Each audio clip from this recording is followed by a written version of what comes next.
اللہ تبارک و تعالیٰ نے کچھ انسانوں کو مالدار بنایا ہے اور کچھ کو اللہ تعالیٰ نے غریب، فقیر اور مسکین بنایا۔ اللہ تعالیٰ کی یہ تقسیم اس کی حکمت پر مبنی ہے۔ اب مالک کریم نے یہ فیصلہ فرمایا کہ وہ جن کو اللہ نے اپنے فضل سے مالدار کیا ہے وہ اپنے غریب، مسکین اور کمزور مسلمان بھائیوں کا خیال رکھیں۔ اور اسلام کا حسن دیکھیے، اسلام کا کمال دیکھیے کہ رب تعالیٰ فرماتا ہے تم خرچ کرو گے مسکین پر، غریب پر، اور وہ قرض دو گے تم اپنے رب تعالیٰ کو، خرچ اس پر کرو گے اور قرض اپنے رب تعالیٰ کو دو گے۔ ارشاد فرمایا من ذا الذی، کون ہے وہ جو اپنے رب کو اچھا قرض دے، جو اپنے رب کو اچھا قرض دے، قرض حسنہ دے، فیضاعفہ لہ، اور پھر اللہ تبارک و تعالیٰ اسے دونا کر کے واپس کرے گا۔ اللہ اس کے لیے وہ قرض جب واپس کرے گا تو رب دونا دے گا، ڈبل عطا فرمائے گا، اور وَلَهُ أَجْرٌ کریم، اور ان کے لیے جو ثواب ہے وہ عزت والا ہے۔ صدر اللہ فاضل سید نعیم الدین صاحب مراد آبادی رحمۃ اللہ علیہ فرماتے ہیں کہ یہ دیکھو کریم کا کرم کہ خود اپنے بندے کو مال عطا فرما رہا ہے، پھر خود ہی فرما رہا ہے کہ تو مجھے قرض دے۔ اور یہ عین انسان کے مزاج اور فطرت کے مطابق بات کی کہ تم مجھے قرض دو۔ جب کوئی انسان کسی کو ویسے کوئی چیز دیتا ہے اس کا خیال ہوتا ہے شاید واپس ملے نہ ملے، لیکن جب قرض دیتا ہے اس کا خیال یہ ہوتا ہے کہ یہ ضرور مجھے واپس ملے گی۔ تو فرمایا چونکہ تمہارے مزاج ہیں، تمہاری طبیعت ہے، تمہاری فطرت ہے، تم سمجھتے ہو کہ قرض ہمیں ضرور واپس ملے گا، لہٰذا تمہارا رب تمہیں کہہ رہا ہے کہ تم مجھے قرض حسنہ دے دو، اپنے غریب بھائیوں پر، مسکینوں پر، کمزوروں پر خرچ کرو اور اپنے رب کو قرض حسنہ دے دو، رب تمہیں ڈبل کر کے واپس عطا کرے گا۔ اور جو اجر دے گا وہ عزت والا دے گا، جو تمہیں ثواب عطا فرمائے گا وہ اکرام والا اللہ تمہیں ثواب عطا کرے گا۔ نبی پاک صلی اللہ تعالیٰ علیہ وسلم نے انفاق کی تعریف کی، اللہ کے راستے میں خرچ کرنے کی۔ جب تک امراء، مالدار لوگ خرچ نہیں کریں گے غرباء پر، مساکین پر، طلباء پر، فلاحی کاموں میں، دینی کاموں میں، جب تک وہ خرچ نہیں کریں گے تب تک معاملہ آگے نہیں بڑھے گا، تب تک وہ سارے منصوبہ جات جس سے کہ غریب کا بھلا ہونا تھا، جس سے دین کو مضبوط ہونا تھا، جس سے دین کی اشاعت ہونی تھی، وہ سارے منصوبے آگے نہیں بڑھیں گے۔ اس لیے نبی کریم صلی اللہ تعالیٰ علیہ وآلہ وسلم نے ارشاد فرمایا کہ تم خرچ کرو تاکہ تم پر خرچ کیا جائے، تم اللہ کے راستے میں دو تاکہ رب تمہیں دے، دو اس کے راستے میں وہ تمہیں عطا کرے اپنے فضل و کرم کے ساتھ۔ اللہ تبارک و تعالیٰ کے راستے میں جب خرچ کیا جاتا ہے تو رب راضی ہوتا ہے، پھر بندے کو اور زیادہ عطا کرتا ہے۔ آپ دیکھیے کہ اسلام نے خرچ کرنے کے بہت سارے مواقع بنائے اور فردن فردن غریب کو امیر کے ساتھ جوڑا، امیروں سے کہا کہ غرباء کا حصہ نکالو، سال کے بعد زکوٰۃ کا حکم دیا، ہر وہ شخص جو صاحب نصاب ہے وہ سال کے بعد زکوٰۃ ادا کرے۔ رمضان المبارک آیا تو صدقہ فطر کو رکھا گیا تاکہ جو غرباء ہیں، مساکین ہیں، وہ بھی عید کی خوشیوں میں امیر مسلمانوں کے ساتھ شامل ہوں۔ پھر جب فصل کا موقع آیا تو عشر رکھا گیا تاکہ غریب بھی تمہارے غلے میں، تمہارے اناج میں، تمہاری گندم میں، تمہارے چاول میں، تمہاری سبزی میں شریک ہو جائے۔ ہر موقع پر ان کو یاد رکھنا، ان کو ساتھ ملانا۔ قربانی رکھ دی گئی، اور قربانی بھی جب رکھی گئی تو امیر پر رکھی گئی۔ اس کا فلسفہ بھی یہی ہے کہ امیر قربانی کریں گے اور غریبوں تک اس کا گوشت پہنچائیں گے۔ میرے رسول کریم صلی اللہ تعالیٰ علیہ وآلہ وسلم نے یہ خوبصورتی کے ساتھ ایک کو دوسرے کے ساتھ جوڑا۔ اب ہوتا کیا ہے؟ ہوتا یہ کہ انسان کو مال سے پیار ہوتا ہے، فطرتاً کمائے ہوئے مال سے محبت ہوتی ہے۔ انسان بسا اوقات یہ سمجھتا ہے کہ بڑی مشکل سے تنکا کر کے، محنت کر کے، جد و جہد کر کے میں نے یہ مال جمع کیا ہے تو اب میں دے دوں۔ ایک لمبا عرصہ تک میں نے پردیس کاٹا، مشکلات برداشت کی، اور میں نے کئی راتوں کے رت جگہ اس کام کے نام کی، اور آج اگر مالی طور پر میں مضبوط ہوا ہوں تو کیا میں یہ مال دے دوں؟ تو دیکھیے اسلام ایک روحانی مذہب ہے، اس کی تعلیمات آفاقی ہیں۔ یہ ہمیں بتلاتا ہے کہ صرف فیصلہ وہ نہ کرو جو تمہاری آنکھوں سے نظر آ رہا ہے، کچھ چیزیں ایسی ہیں جو رب تمہیں اپنے فضل سے دے رہا ہے اور تمہاری ظاہری آنکھیں انہیں دیکھ نہیں رہی۔ نبی پاک صلی اللہ تعالیٰ علیہ وسلم نے ارشاد فرمایا، یہ حدیث مبارکہ صحیح مسلم میں موجود ہے، حضرت ابو ہریرہ رضی اللہ تعالیٰ عنہ فرماتے ہیں، دیکھیے حضور صلی اللہ تعالیٰ علیہ وسلم نہ بات کر کے مختصر جملوں میں کیسے آگے بڑھتے ہیں۔ کریم ابو فرمانے لگے، یاد رکھنا صدقہ دینے سے مال کم نہیں ہوتا۔ اللہ اکبر۔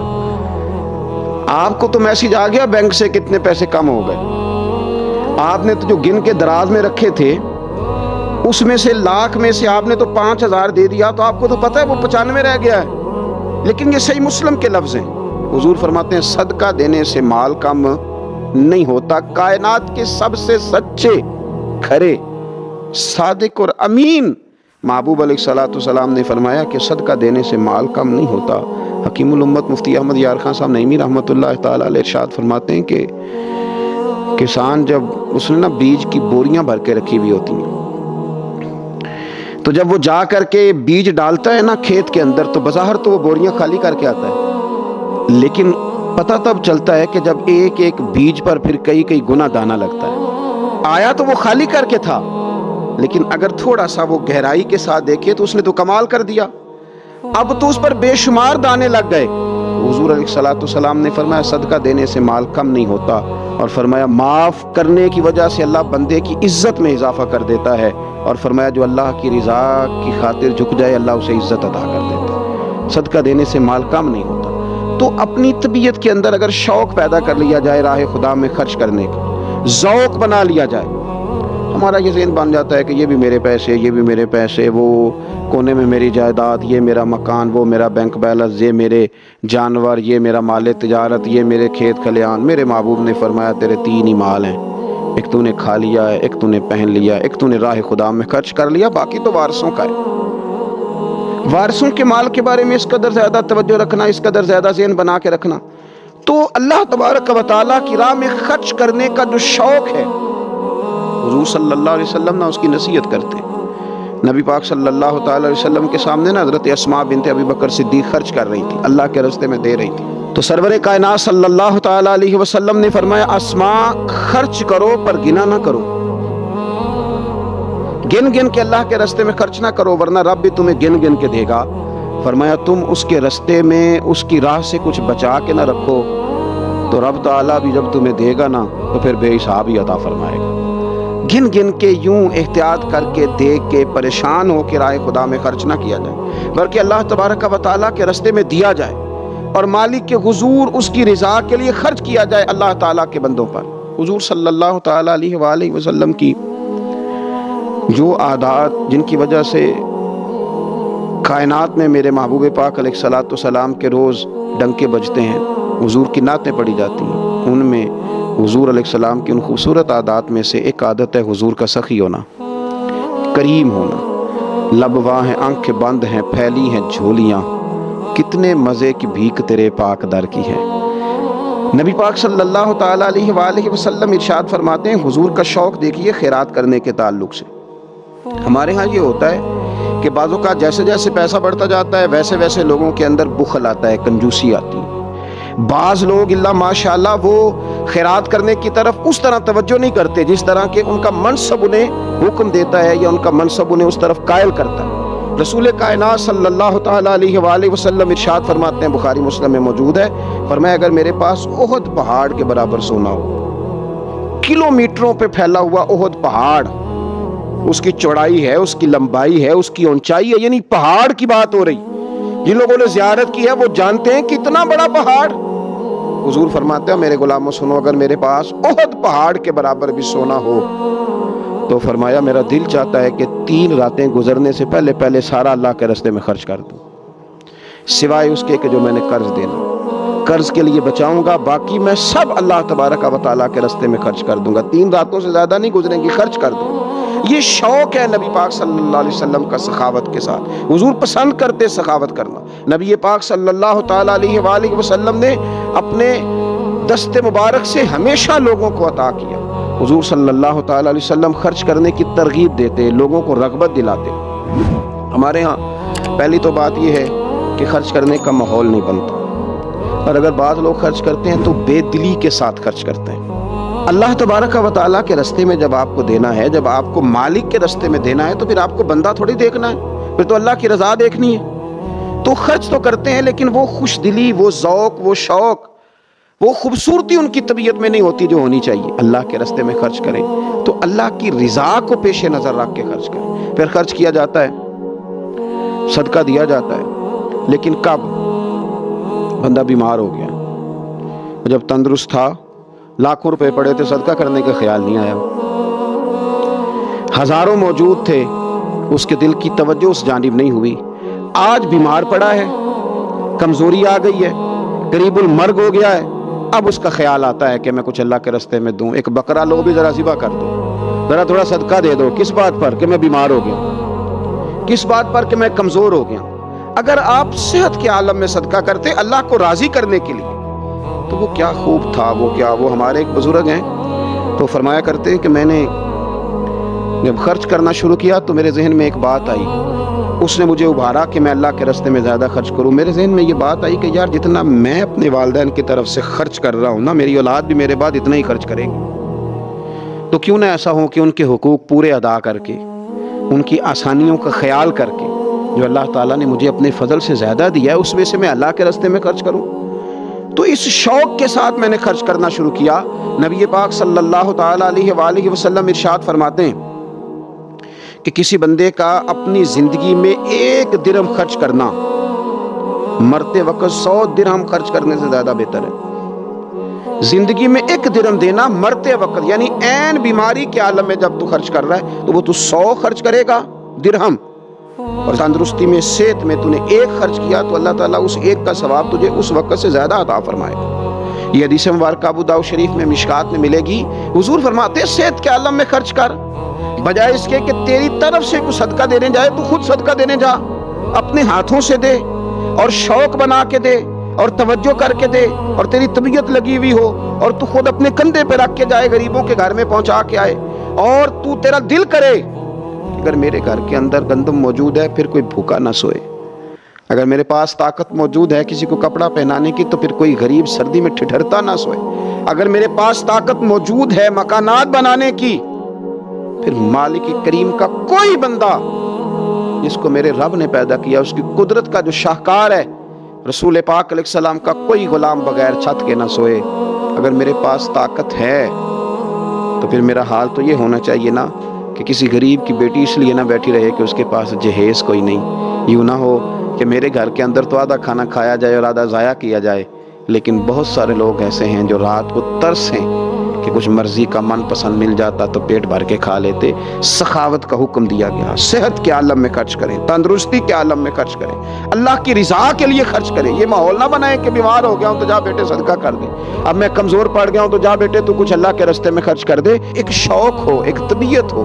نبی پاک صلی اللہ تعالیٰ علیہ وآلہ وسلم کی پیاری زوجہ، ذرا یہ انداز بھی دیکھیے گا، حضرت سیدہ عائشہ صدیقہ رضی اللہ تعالیٰ عنہ فرماتی ہیں کہ ہم چونکہ حضور کی ازواج کثیر تعداد میں تھی تو کبھی نہ نبی پاک صلی اللہ علیہ وسلم سے کچھ سوالات بھی کرتی تھی، اور اس سوالات کے اندر محبت چھلکتی تھی، محبت میں ایک دوسرے سے آگے بڑھنا چاہتی تھی۔ حضرت عائشہ صدیقہ رضی اللہ تعالیٰ عنہ فرماتی ہیں کہ ہم نے عرض کی یا رسول اللہ صلی اللہ تعالیٰ علیہ وسلم، ہم میں سے سب سے پہلے آپ سے آ کے کون ملے گا؟ اس سے مراد ہے وصال کے بعد سب سے پہلے ازواج مطہرات میں آپ سے کون آ کے ملے گا؟ تو حضور صلی اللہ علیہ وسلم نے فرمایا لمبے ہاتھوں والی۔ مشکات میں حدیث موجود ہے، بخاری میں موجود ہے۔ حضرت عائشہ صدیقہ کہتی ہیں حضور نے فرمایا وہ جو لمبے ہاتھوں والی ہے نا، میری اہلیہ، میری زوجہ، مومنوں کی ماں، وہ ملیں گی۔ تو کہتی ہیں حضرت سودا رضی اللہ تعالیٰ عنہ کے ہاتھ لمبے تھے، قد بڑا تھا، تو ہماری نظر یہ تھی کہ حضرت سودا کے بارے میں حضور نے فرمایا کہ وہ ملیں گی، لیکن کہتی ہیں کہ وہ تو ہمیں بعد میں پتہ چلا جب حضرت زینب رضی اللہ تعالیٰ عنہ کا وصال ہوا تو سمجھ آئی کہ لمبے ہاتھوں سے مراد ہاتھوں کا لمبا ہونا نہیں، صدقہ اور خیرات زیادہ کرنا۔ وہ لمبے ہاتھوں والی تھی، مومنوں کی ماں، خرچ کرتی تھی، خیرات کرتی تھی۔ شارحین حدیث نے لکھا ہے کہ وہ اپنے ہاتھوں سے کھالیں رنگتی تھیں پھر بیچتی تھیں، اپنے لیے نہیں۔ ان کا نان نفقہ تو حضور کے ذمے تھا، اپنے لیے نہیں۔ ان کو تو صحابہ کرام علیہم رضوان وہ ساری ذمہ داریاں حضور کے بعد بھی ادا کر رہے تھے جو حضور سید عالم صلی اللہ تعالیٰ علیہ وسلم کے حقوق رب تعالیٰ نے رکھے، لیکن وہ اپنے دست مبارک سے محنت کرتی، کھالیں رنگتی اور اپنی اولاد پر، مسلمانوں پر خرچ کرتی، ان کا شوق تھا۔ تو کریم محبوب علیہ السلام نے فرمایا یہ مجھ سے سب سے پہلے آ کے ملیں گی۔ حضور کے بعد ان کا وصال سب سے پہلے ہوا حضرت زینب رضی اللہ تعالیٰ عنہ کا۔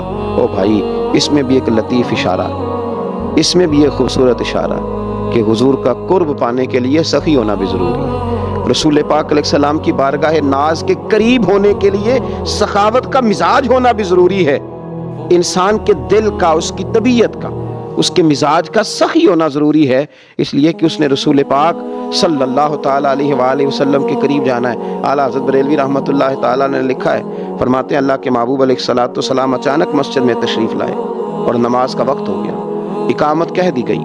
سرور کائنات صلی اللہ تعالیٰ علیہ وسلم نے اقامت کہی جا چکی تھی، پر حضور باوجود اس کے گھر چلے گئے، تھوڑی دیر کے بعد واپس آئے۔ اب ظاہر ہے صحابہ کے دلوں میں سوال تھا کہ اقامت ہو چکی تھی، حضور کہاں تشریف لے گئے؟ تو حضور نے فرمایا میں مسجد آیا تو میرے دل میں خیال آیا کہ گھر میں تو چند دینار پڑے ہوئے ہیں، تو میں نماز پڑھانے سے پہلے گیا ہوں، انہیں اللہ کے راستے میں خیرات کیا، پھر تمہیں آ کے نماز پڑھائی۔ یار اپنا شوق بنائیں۔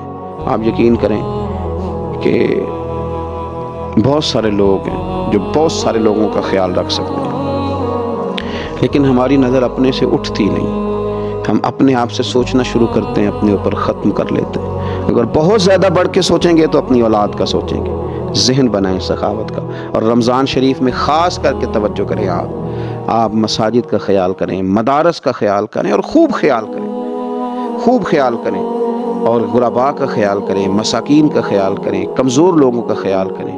دیکھیں رب فرماتا ہے خرچ تم نے غریب پہ کرنا ہے، پر قرض تم نے اپنے رب کو دینا ہے۔ اللہ تعالیٰ سمجھنے کی توفیق عطا فرمائے۔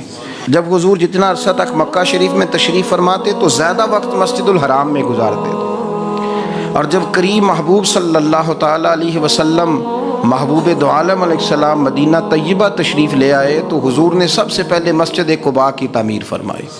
کوئی ایک حجرہ نہیں ابھی بنایا، ابھی یہ طے نہیں کیا کہ میں نے مدینے کے کس حصے میں اپنا مکان بنانا ہے، کہاں رکنا ہے۔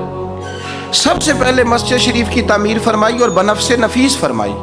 مسجد مکمل ہو گئی، سرکار کا قیام تھا جناب ابو ایوب انصاری کے گھر میں۔ تھوڑے سے فاصلے پر نظر پڑی تو ایک کھلا میدان موجود تھا، 2 یتیم بچوں کی زمین تھی۔ فرمایا یہ زمین مجھے دے دو، اس میں میں مسجد بناؤں گا۔ ان 2 یتیم بچوں نے عرض کی یا رسول اللہ صلی اللہ علیہ وسلم آپ رکھ لیں، مسجد بنا لیں۔ فرمایا یوں نہیں بھائی، پیسے دیں گے۔ اسلام یہ نہیں کرتا کہ بندے کی حیثیت سے زیادہ اس پر بوجھ ڈال دیا جائے۔ وہ یتیم بچے ہیں، ابھی ان کے پاس کوئی ایسے ذرائع نہیں ہے مال کمانے کے، تو فرمایا تمہیں پیسے ملیں گے۔ اور حضرت ابوبکر صدیق رضی اللہ تعالیٰ عنہ اور حضرت عثمان غنی جیسے مالداروں کے ذمے لگایا گیا کہ انہیں رقم ادا کی جائے۔ وہ پیسے ان بچوں کو دیے، یہاں مسجد کی تعمیر شروع کی۔ اب چونکہ مسجد قباء بھی سرکار نے بنائی تھی تو ایسا نہیں فرمایا کہ اس کو چھوڑ دیا جائے، بلکہ صحیح حدیث کے لفظ ہیں کہ نبی کریم علیہ السلام ہر ہفتے یا گھوڑے پر بیٹھتے یا اونٹنی پر بیٹھتے یا پیدل سفر کرتے، اور ہر ہفتے فجر کی نماز پڑھ کے مسجد قباء تشریف لے جاتے۔ اس مسجد کی آباد کاری میں حضور دلچسپی لیتے، شوق تھا سرکار کو، اس کو آباد کرنے میں دلچسپی لیتے۔ اور پھر میرے محبوب کریم علیہ السلام نے اس مسجد کے آباد کرنے میں ایک اور فضیلت بیان کی۔ فرمایا جو بندہ گھر سے وضو کرے اور میری مسجد قباء میں آ کے 2 رکعت نفل پڑھے، اللہ کے رسول کا وعدہ ہے اللہ اسے پورے عمرے کا ثواب عطا فرمائے گا۔ آپ دیکھ لیں مدینہ شریف میں جس طرح مسجد نبوی شریف ہر وقت کھلی رہتی ہے، مسجد قباء بھی ہر وقت کھلی رہتی ہے، ہر وقت وہ مسجد موجود ہے۔ دن کو جائیں رات کو جائیں آپ کو وہاں نماز پڑھنے کے مواقع میسر ہیں۔ گویا حضور نے بنائی بھی ہے اور میرے نبی نے بسائی بھی ہے، اور وہ پوری طرح بسی ہوئی ہے، وہاں لوگوں کا آنا جانا ہے، وہاں ہر قسم کی خوشبری۔ یہاں حضور نے مسجد کی بنیاد رکھی، حجرہ کوئی نہیں ابھی بنایا، کسی زوجہ کے لیے رہنے کو کوئی جگہ نہیں بنائی۔ یہ اب شوق دیکھیں، مسجد کے ساتھ حضور کی دلچسپی دیکھیں کہ سرور کائنات صلی اللہ تعالیٰ علیہ وسلم نے مسجد نبوی شریف کی بنیاد رکھی۔ مسجد کے لیے حضور نے خود بنفس نفیس تعمیر میں حصہ لیا، حضور پتھر اٹھا کے لاتے، مسجد کی تعمیر میں کام کرتے۔ حضرت سیدنا ابو ہریرہ رضی اللہ تعالیٰ عنہ فرماتے ہیں ہم ایک اینٹ اٹھا کے لاتے تھے تو حضرت عمار بن یاسر رضی اللہ تعالیٰ عنہ 2 اینٹیں اٹھاتے تھے۔ تو جب وہ اینٹیں اٹھا کے لا رہے تھے تو ان کے کپڑوں کو کچھ مٹی لگ گئی، تو جس طرح انسان کسی بچے کو شاباش نہیں دیتا اور کبھی کسی بچے کو مٹی لگ جائے تو اس کے کپڑے نہیں جھاڑتا، سرور کائنات صلی اللہ تعالیٰ علیہ وآلہ وسلم نے جب دیکھا، یہ بخاری کے لفظ ہیں، سید عالم علیہ السلام نے جب دیکھا کہ حضرت عمار بن یاسر کے کپڑوں کو مٹی لگ گئی ہے تو حضور صلی اللہ علیہ وسلم قریب گئے، اور صحابہ فرماتے قربان جائیں، حضور نے اپنے دست مبارک سے ان کے کپڑوں کی مٹی جھاڑنی شروع کر دی۔ گویا مسجد بنانے والے مزدور کے ساتھ نبی پاک علیہ السلام کی اتنی دلچسپی ہے، اگر اس کے کپڑوں کو مٹی لگ جائے تو حضور اپنے ید اللہ والے ہاتھوں سے وہ مٹی صاف فرماتے ہیں۔ ہمارے ہاں اول تو ہمارا مزاج نہیں مسجد کی طرف توجہ دینے کا۔ اگر کوئی دو چار بندے مسجد کی کمیٹی میں کبھی زبردستی الجھ جائیں، ان کو الجھا ہی لیا جائے، تو سب سے پہلا فتویٰ یہ لگتا ہے کہ یہ بندہ خزانچی ہے، مسجد کو کھا گیا۔ سب سے پہلا فتویٰ اس کو یہ لگتا ہے، اور اکثر آپ ناراض نہ ہوں، یہ باتیں وہ لوگ کرتے ہیں جو ایک دھیلا نہیں دیتے مسجد میں۔ ان کو بڑی فکر ہوتی ہے دوسروں کے پیسوں کی، ہے جی، کہ اس نے پیسے دیے تھے تو یہ کھا گیا۔ مجھے بھی ایک دفعہ ایک جگہ میں گیا ہوا تھا تو ایک صاحب کہنے لگے جی اس مسجد میں بڑا فنڈ آیا پر فلانا بندہ کھا گیا ہے۔ تو اس سے بھی تھوڑا سا وہ یہ ہوتا ہے کہ جب آپ کسی کے خلاف بات کرتے ہیں تو سامنے والا آپ کو اپنی ہمدردی دے کے تو ایک دو بات اور کرتا ہے۔ میں نے اس سے کہا کہ آپ نے کتنے پیسے دیے مسجد میں؟ کہنے لگا جی کچھ میں نے بھی دیے۔ میں کہا چل پہلے تیرے تے دعا مانا وہ کو چلیے۔ کہنے جی نہیں وہ تو میں دے چھڑے۔ تو میں کہا پھر جنہ دیتے سن انہوں نے بھی دے ہی چھڑے کہ تم صاحب لینا ہے کہ اللہ لینا ہے؟ اتنا زیادہ ٹینشن لینے کی کیا ضرورت ہے آپ کو؟ اس بندے نے بھی مرنا ہے، قبر میں جانا ہے۔ میں کیا بھائی تیرے تے دعائیے نہ پیسے جڑے تیرے کھا گئے، تو تے وصول کرنا تو باقیوں کے دیکھے جائیں گے۔ آپ کو یہ توفیق نہیں ہے کہ آپ تھوڑا سا آگے بڑھیں، کام دیکھیں، اخراجات دیکھیں، معاملات دیکھیں کسی بھی مسجد کے۔ آپ تنقید کر رہے ہیں کمیٹی پہ مفت کی، اور اس کا نتیجہ کیا نکلتا ہے؟ مسجدوں میں جھگڑے ہوتے ہیں، فسادات ہوتے ہیں، دنگا ہوتا ہے۔ اور امام صاحب بیچارے انہوں نے بھی تو پھر کو پارٹی رکھنی ہوتی ہے، جینا تو ہے نا دنیا میں۔ وہ بھی پھر کبھی کبھی دیکھ لیتے ہیں کہ اب پارٹی بھاری کیڑی ہے تو اس کی طرف وہ توجہ کر لیتے ہیں، پھر وہ بھی ایک نیا دنگا شروع ہو جاتا ہے۔ کیونکہ مسجد میں امام اس نے رہنا ہے جس نے بندوں کو راضی رکھنا ہے، اس کی پابندی ہوتی ہے۔ ایک نے کہہ دیا تو کھل کے نماز پڑھا، سویرے ہی تو مزہ ہوتا ہے نماز پڑھن کا، تو دوسرا کہتا ہے قاری صاحب آپ تو فارغ ہیں، ہم نے تو ڈیوٹی بھی کرنی۔ مسجد کی آباد کاری میں آپ حصہ لیں، چیزوں کو دھیڑنے میں آپ کردار نہیں ادا کریں، کیونکہ مسجد اللہ کی رضا کے لیے۔ اور میرے نبی پاک علیہ السلام نے فرمایا جس نے اللہ کی رضا کے لیے مسجد بنائی اس نے اپنے لیے جنت میں مکان تعمیر کرا لیا ہے۔ شرط یہ ہے کہ اللہ کی رضا کے لیے پارٹی بازی کے طور پر مسجد نہ بنائے، رضا الہی کے لیے مسجد بنائے۔ اس نے اپنے لیے جنت میں مکان بنا لیا ہے۔ مسجد کے ساتھ دلچسپی ہونی چاہیے، مسجد کی صفائی کریں، مسجد کے ساتھ آپ دیکھیں کہ کون سا بلب خراب ہے، اس بلب کو آپ چینج کر دیں۔ آ کے تنقید کر کے چلے جانا کہ فلانا بندہ فلانا کام نہیں کرتا، یہ تو بڑا آسان کام ہے، یہ تو آپ کسی سے بھی کرا لیں۔ یہ تو لیکچر ساری دنیا دیتی ہے کہ فلانا غلط ہے، فلانا غلط ہے۔ چیزوں کو غلط کہنا، بندوں کو غلط کہنا یہ آسان ہے، لیکن غلط چیزوں کو ٹھیک کر لینا یہ مشکل کام ہے۔ یہ والا میرے بھائی فریضہ سر انجام دیں، کوشش کریں کہ مسجد کے آپ قریب آئے۔ حضرت تمیم داری رضی اللہ تعالیٰ عنہ میرے نبی کریم کے صحابی ہیں، انہوں نے نا سب سے پہلے مسجد میں آ کے چراغ جلایا تھا۔ اتنے راضی ہوئے میرے نبی پاک، اتنے راضی ہوئے، فرمایا تمیم تو نے مسجد میں چراغ نہیں جلایا، تو نے تو اپنی قبر روشن کر لی ہے، اور فرمایا تم نے تو مکمل نور حاصل کر لیا ہے، مکمل۔ اور خاص حضور نے ڈیوٹی لگائی سیدنا بلال حبشی کی، وہ مسجد کا خیال کرتے، مسجد پہ توجہ دیتے، مسجد نبی میں کون سی چیز کہاں کس انداز میں کرنی ہے، حضرت بلال وہ خدمت سر انجام دیتے۔ نبی پاک علیہ السلام مسجد کے لیے مختلف اوقات میں مختلف احکام جاری کرتے۔ پہلے سرکار دو عالم صلی اللہ علیہ وسلم نے ایک دروازہ مخصوص کر دیا تھا، فرمایا بھئی ایک فیصلہ میرا یہ ہے کہ اس گیٹ سے صرف عورتیں آئیں گی، مرد نہ داخل ہوں۔ حضور نے وقف کر دیا عورتوں کے لیے۔ پھر ایک وقت ایسا آیا کہ نبی پاک صلی اللہ علیہ وسلم کے بہت سارے صحابہ نے جن کے گھر مسجد کے بالکل ساتھ ساتھ تھے، انہوں نے مسجد کے اندر دروازے کھول لیے تھے، مسجد میں آیا کرتے تھے۔ اللہ کے رسول صلی اللہ علیہ وسلم نے فرمایا بھی اب جماعت کا وقت ہوتا ہے اور بالکل دروازہ مسجد کے اندر تم نے کھولا ہوا ہے تو کچھ چیزوں میں مشکل پیدا ہوتی ہے، لہذا سارے دروازے بند کر دو، ایک دروازہ کھلا رہے، اور وہ ہے جناب ابو بکر صدیق کا۔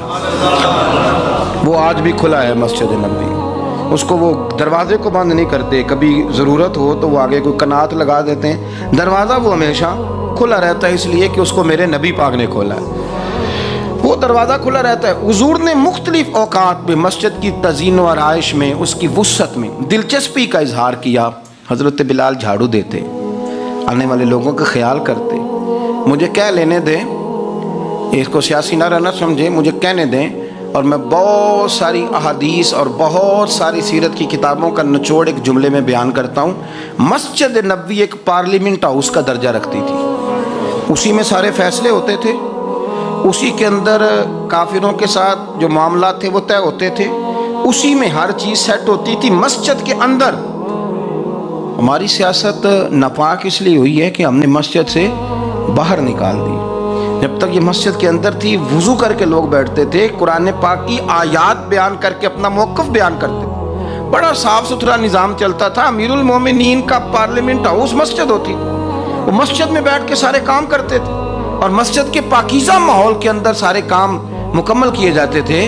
حضرت سیدنا بلال حبشی کی ڈیوٹی تھی، جن لوگوں نے مسجدیں بنائی ہوتی ہیں ان کو مسجدوں سے پیار بھی بڑا ہی ہوتا ہے، اور میں اکثر آئمہ مساجد کو میں نے دیکھا ہے، امام صاحب نہ بیچارے پہلے انہوں نے بندہ تلاش کرنا ہوتا ہے جو ان کی جگہ پہ نماز پڑھائے، پھر انہوں نے کہیں جانے کا وعدہ کرنا ہوتا ہے، پھر وہ 15 فون کرتے ہیں، فلانے کے پاس چابیاں وہ لے کے جماعت کرا دینا، بڑا پیار کرتے ہیں مسجد سے بڑا، لیکن اس بیچارے کا ایک قدم بھی مسجد میں پکا نہیں ہوتا۔ سارے نمازی غلطی کر لیں، بھول جائیں تو بچ جاتے ہیں، ان کو کوئی مسجد سے نہیں نکالتا، لیکن امام کبھی کسی موقع پر کسی بھی جگہ کو 2-4 جگہ پہ چھٹی کر لے، کوئی غلطی کر لے تو فارغ ہو جاتا ہے، حالانکہ سب سے زیادہ دلچسپی اس کی ہوتی ہے مسجد کے ساتھ۔ ہم مسجد کی آباد کاری میں جب ذوق پیدا کریں گے، نبی پاک صلی اللہ علیہ وسلم جب سفر پہ جاتے تھے تو سب سے آخر میں مسجد نبوی شریف میں آتے، نماز پڑھتے، اور جب سفر سے واپس آتے تو سب سے پہلے مسجد میں آتے، نماز ادا کرتے۔ حضرت بلال حبشی مسجد کی خدمت کرتے تھے، پھر حضور کے وصال کے بعد وہ ملک شام تشریف لے گئے، وہاں انہوں نے وقت گزارا۔ حضرت عمر فاروق رضی اللہ تعالیٰ عنہ جب ملک شام کے دورے پر تشریف لے گئے اپنے دور خلافت میں، تو کہتے ہیں میں جناب بلال حبشی سے ملنے گیا، تو کہتے ہیں حضرت بلال نے سب سے پہلے مجھ سے پوچھا کہ بتاؤ میرے نبی پاک کی مسجد کا کیا حال، وہ فلاں کونے کی کیا پوزیشن ہے، فلاں جگہ اب کیا حالات، وہ فلاں جگہ سیدہ عائشہ کے حجرے کے پاس فلانا کام ہونے والا تھا، اس کی کیا پوزیشن ہے، ایک ایک چیز کے بارے میں پوچھا۔ کیا خوبصورت فرمان ہے حضرت عبداللہ ابن مسعود کا، آپ فرمایا کرتے اللہ کا کوئی بندہ جب مسجد میں کسی مخصوص جگہ نماز پڑھتا ہے نا، تو جب وہ کچھ دن نہیں آتا تو مسجد اس کا انتظار کرتی ہے، مسجد اسے ڈھونڈتی ہے، مسجد پوچھتی ہے وہ کدھر گیا، قربان جاؤں۔ فرمایا اگر وہ بندہ انتقال کر جائے، وہ دنیا چھوڑ جائے، تو مسجد کی وہ صف روتی ہے، وہ اسے ڈھونڈتی ہے، وہ اس کو تلاش کرتی ہے، وہ اس کے لیے آنسو بہاتی، اللہ کے حضور التجا کرتی ہے کہ یا اللہ وہ یہاں رہا کرتا تھا، وہ یہاں نماز پڑھتا تھا، وہ یہاں آیا کرتا تھا، مسجد اس کے لیے روتی ہے۔ اللہ کرے آپ سمجھے میری بات، کسی کو بیٹے رو رہے ہیں، کسی کو بیٹیاں رو رہی ہیں، کسی کو وہ لوگ رو رہے ہیں جن کی ضرورتیں پوری کرتا تھا، اور یہ جو مسجد سے پیار کرنے والا تھا، مسجد کا نمازی، اس کے لیے مسجد کی صف، مسجد کا مصلی آنسو بہاتا ہے، اے مالک وہ کہاں گیا جو یہاں نماز پڑھتا تھا، مجھے بتلاؤ۔ اس کو مسجد یاد کر کے روئے گی، پھر اس کی قبر پہ اللہ کتنی رحمتوں کا نزول فرمائے، پھر اس کے اوپر کس قدر کرم کی برکھا برسے، اسے کس قدر نوازا جائے گا جس کے لیے مسجد روئے گی، مسجد کا یہ اعزاز ہوگا جس کے لیے۔ ایک صحابی نے عرض کیا تھا کہ یا رسول اللہ صلی اللہ علیہ وسلم میں نابینا ہوں، مجھے نظر نہیں آتا، اجازت ہے گھر میں نماز پڑھ لوں؟ تو میرے کریم علیہ السلام نے فرمایا تیرے کانوں میں اذان کی آواز جاتی ہے؟ حضور جاتی ہے۔ فرمایا پھر گھر نہ پڑھ، پھر مسجد آ کے پڑھ، پھر تو مسجد میں آیا کر، تو نماز پڑھا کر، تیرے کانوں میں آواز جاتی، لہذا تو مسجد میں آیا کر، یہاں آ کے نماز پڑھا کر۔ بہت سارے لوگ ہیں عدم دلچسپی، ہاں گھر میں بھی نماز پڑھنی چاہیے، مشکات میں حدیث ہے، نبی پاک علیہ السلام نے فرمایا اپنے گھروں میں مسجدیں بناؤ، یعنی ایک جگہ مخصوص کرو ہاں جہاں صرف نماز پڑھی جائے گی۔ فرمایا اپنے گھر میں مسجد بناؤ اور کچھ حصہ نماز کا گھر میں بھی پڑھا کرو، کچھ نوافل، کچھ سنتیں، کچھ حصہ گھر میں بھی نماز کا پڑھا کرو۔ فرمایا اپنے گھر کو قبرستان نہ بناؤ، اس کا مطلب ہے جس گھر کے اندر نماز نہ پڑھی جائے بالکل، اس گھر میں سارے زندے لوگ بھی رہتے ہوں تو گھر قبرستان ہے۔ یہ حضور کا فرمان ہے کہ سارے لوگ زندے ہیں، ہنستے ہیں، بستے ہیں، کھیلتے ہیں، اٹھتے ہیں، پر 2 رکعتیں نماز نہیں پڑھی جاتی، وہ قبرستان ہے۔ حضور نے فرمایا قبرستان ہے۔ جتنی مرضی ٹائلیں لگی ہوئی ہوں، ہر کمرے میں اے سی ہو، بڑا شاندار باتھ روم ہو، ساری سہولتیں ہوں، اگر گھر والے گھر میں کچھ نماز نہیں پڑھتے، خواتین نہیں پڑھتی، مرد کچھ نفل نہیں پڑھتے، وہ قبرستان ہے۔ اور جس گھر میں کوئی اٹھ کے سویرے تہجد کا وضو کرتا ہے، وہ مردوں کا گھر نہیں، وہ تو زندوں کا گھر ہے۔ بچوں کو تکلیف تو ہوتی ہے جب سویرے بوڑھے اٹھ کے تہجد کا وضو کرتے ہیں، کیونکہ ان کے سونے کا ٹائم ہی وہ ہوتا ہے جب بابے اٹھ جاتے ہیں۔ بابا جی سویرے اٹھ کے وضو کر رہے ہوتے ہیں تو بچہ تنگ ہوتا ہے، دیکھو جی مطلب چونکہ اس نے تو سونا ہی اس وقت ہے جب دنیا کے جاگنے کا وقت ہے، لیکن اس کو پتہ نہیں جب تیرے گھر میں کوئی تہجد کا وضو کرتا ہے تو رب راضی کتنا ہوتا ہے۔ ہو سکتا ہے تیری بھی بڑی خطائیں اس کی وجہ سے معاف ہو جاتی ہوں۔ اس کا بوڑھا باپ، اس کا دادا، اس کا نانا سویرے اٹھ کے نماز پڑھنے لگا۔